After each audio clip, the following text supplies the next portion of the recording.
panneau de fin de prescription, la vitesse sur cette route hors agglomération sera limitée à 90 km/h.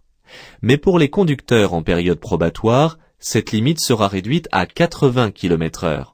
Attention, je peux circuler en dessous, mais en faisant toutefois attention de ne pas gêner les usagers qui me suivent. En général, les abris de secours se situent à proximité des refuges, comme ici. Pour les rejoindre, je suis le balisage vert. Les lumières bleues servent à maintenir la distance de sécurité entre les usagers, soit deux lumières visibles entre deux véhicules. Je ne suis autorisé à serrer à gauche que si je sors à gauche par rapport à mon axe d'entrée. Pour sortir à droite ou en face, je reste donc à droite dans l'anneau. S'arrêter ou stationner à proximité immédiate d'une intersection est interdit si l'on masque la visibilité. Cette infraction est de plus classée comme dangereuse et coûte 3 points au permis de conduire. Cet usager à droite est peut-être dans ce cas de figure. Il est rangé de surcroît à contresens. Le marquage temporaire jaune remplace tout autre marquage. En général, les lignes blanches sont effacées comme ici afin d'éviter toute confusion. Les lignes me guident sur l'accotement car la chaussée est devenue à double sens et a besoin de largeur. En circulant à 130 km/h, il me faudra environ 1 minute pour atteindre la prochaine sortie. Un dépassement durant en moyenne une dizaine de secondes, j'ai le temps de manœuvrer et de me replacer sur la voie de droite bien avant de rejoindre la sortie qui se situe à 2 km. Il suffit de lire et de reconnaître le mot péage dans les cartouches accompagnant les directions autoroutières pour le savoir. Quelles que soient les directions, c'est à péage. Ainsi prévenu, je peux faire le choix d'utiliser l'autoroute ou de continuer par la route. L'usage des feux de brouillard avant n'est autorisé que si la pluie tombe avec force, au point de former un rideau. En dehors de ce cas précis, ainsi que sous le brouillard, par neige tombante et en appui des feux de route sur une route sinueuse, leur usage est interdit car ils éblouissent. Ce panneau indique un parking public non payant et non limité en durée horaire. Cependant, d'après la réglementation, je ne peux pas laisser mon véhicule stationner plus de 7 jours consécutifs au même endroit, car cela devient alors un stationnement abusif. Cette étiquette, obligatoire sur les véhicules neufs, permet de connaître le niveau de pollution du véhicule que l'on acquiert.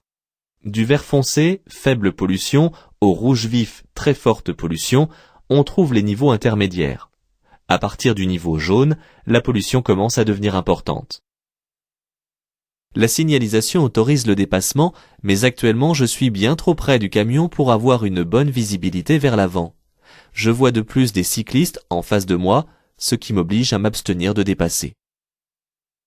Les gyrophares d'un convoi exceptionnel sont jaunes, ce qui signifie qu'ils ne bénéficient d'aucune priorité de passage. Je dois cependant prêter toute mon attention en sa présence et si besoin lui faciliter le passage lors d'un croisement par exemple, en serrant à droite. À l'approche d'un panneau de danger, je dois toujours adapter ma vitesse. Celui-ci annonce la présence d'un virage dangereux à gauche à 150 mètres. Pour que mon véhicule soit bien stable dans le virage et ne pas faire d'écart de trajectoire sous l'effet de la force centrifuge, je réduis donc mon allure. Si je dois évacuer un tunnel, je me gare à droite et j'allume les feux de détresse. Je m'occupe de mes passagers et laisse les clés sur le contact. Je me dirige sans précipitation vers un abri, sans jamais revenir en arrière. L'usage du portable risque de perturber les communications des secours. J'utilise donc les postes qui jalonnent les tunnels et qui sont installés dans les abris. J'ai tout intérêt effectivement à porter ici des lunettes de soleil, excepté celles utilisées pour le ski ou la haute mer, dont les verres sont trop sombres. C'est indiqué sur la notice des lunettes. Je vais de plus ici rabattre le pare-soleil. La situation présente un moment de la journée dite entre chien et loup, soit au lever et au coucher du soleil. De plus, il y a des nappes de brouillard qui risquent de s'épaissir un peu plus loin. La luminosité étant encore faible pour être bien vue, je dois allumer les feux de croisement. Je peux aussi allumer, à la place ou en appui des feux de croisement, les feux de brouillard avant. Les feux de brouillard arrière peuvent également être allumés. Lorsque les conditions météorologiques ou la visibilité se dégradent, il devient nécessaire d'être vu. Ici, la route est couverte d'une pellicule de neige fondue et la clarté se situe entre chien et loup. J'ai donc l'obligation d'allumer directement les feux de croisement. Entre deux véhicules, il est obligatoire de laisser une distance de sécurité minimale d'au moins 2 secondes. Sur les voies rapides, je peux mesurer cette distance à l'aide des lignes de la bande d'arrêt d'urgence. En effet, en laissant 2 traits entre le véhicule devant moi et le mien, je suis en sécurité. En dessous, cela devient dangereux. Ici, je reprends mes distances ou je dépasse le poids lourd. Ce panneau indique qu'aux prochaines intersections, et ce jusqu'à ce que je rencontre le panneau de fin de route prioritaire, les usagers venant des autres routes devront me céder le passage. Je vais cependant ralentir afin de pouvoir m'arrêter en toute sécurité au cas où l'un de ces usagers ne respecte pas cette règle de passage. Cette signalisation annonce la position du passage à niveau qui n'est ici pas muni de barrière, raison pour laquelle il y a un stop. Je dois le respecter dans tous les cas, même si la visibilité est bonne de part et d'autre. Un arrêt de bus est souvent aménagé sur l'accotement afin d'assurer la sécurité de ses usagers en attente et lors de la montée et de la descente. Il est interdit de s'y arrêter, à moins que, comme ici, il y ait un dégagement supplémentaire. Il est difficile de se tromper sur le côté de l'interdiction de tourner. Suivez la flèche. Il est interdit de tourner à gauche. La ligne continue renforce ici cette interdiction.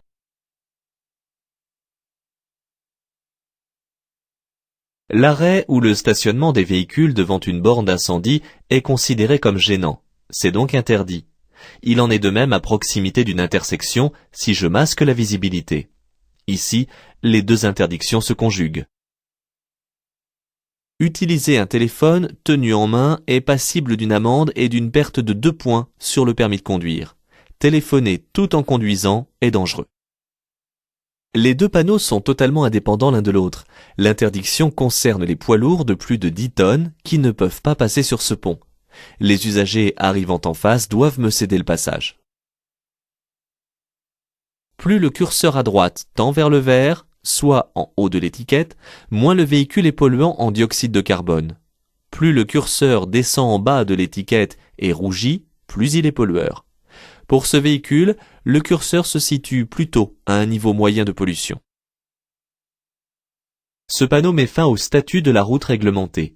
J'aperçois au loin un carrefour giratoire et un panneau de prescription qui limite la vitesse des usagers. Comme je quitte l'axe rapide, je ralentis dès maintenant afin d'être à 50 km/h au niveau du panneau de limitation, car c'est la vitesse généralement indiquée pour arriver en sécurité à proximité d'un rond-point. Pour stationner, je dois autant que faire se peut dégager la chaussée. Seul le chevauchement sur un trottoir est interdit. Je peux donc stationner en chevauchant sur un accotement, à la condition de ne pas masquer une intersection ou un virage par exemple. Dans une intersection, lorsqu'il n'y a aucune signalisation, les usagers doivent céder le passage à ceux venant de leur droite. Ici, c'est donc au cocher de s'arrêter pour me laisser passer. De mon côté, je dois ralentir et faire attention à la réaction des chevaux. Ce panneau est rond sur fond bleu, c'est donc un panneau d'obligation. La flèche impose de continuer dans la direction indiquée. Il s'adresse ici à ceux qui viennent de la gauche afin qu'ils ne remontent pas dans la direction d'où j'arrive. Son orientation peut surprendre, mais il est dans l'axe de vision de ceux qui arrivent à gauche. Il ne faut pas le confondre avec le panneau qui indique une chaussée à sens unique. Les panneaux de direction à gauche du portique sont à fond vert, ce qui correspond à un grand itinéraire. Celui du haut comporte cependant un symbole d'autoroute, ce qui indique qu'en suivant cet itinéraire, je vais rejoindre l'autoroute menant à Paris.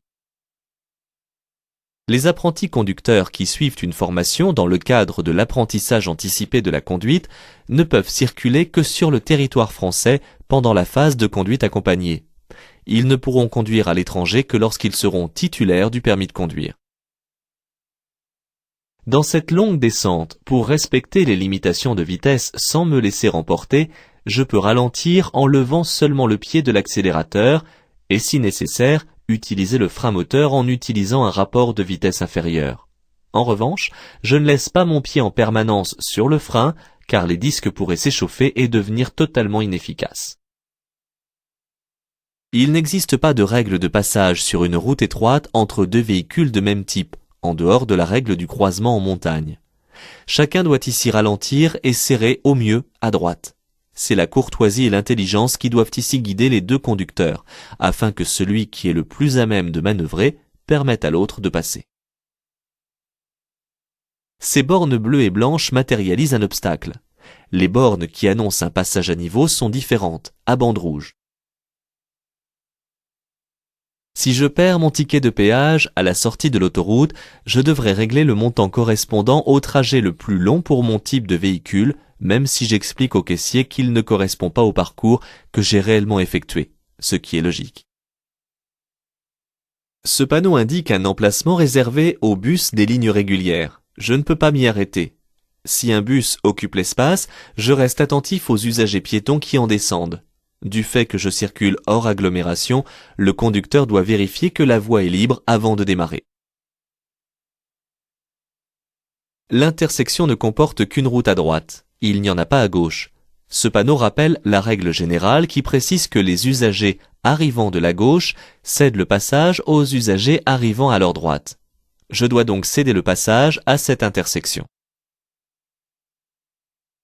Céder le passage alors que mon axe de circulation est protégé par un stop n'est pas recommandé, surtout lorsque des véhicules me suivent de près comme ici. En revanche, je devrais céder le passage aux usagers circulant sur l'anneau en arrivant au carrefour giratoire un peu plus loin. Il m'est impossible de stationner le long du trottoir de droite car la ligne axiale est continue. J'obligerai ainsi les conducteurs qui me suivent à franchir cette ligne pour pouvoir continuer leur progression. De plus, la balise à droite positionne la proximité d'un passage à niveau dont je ne dois pas gêner la visibilité.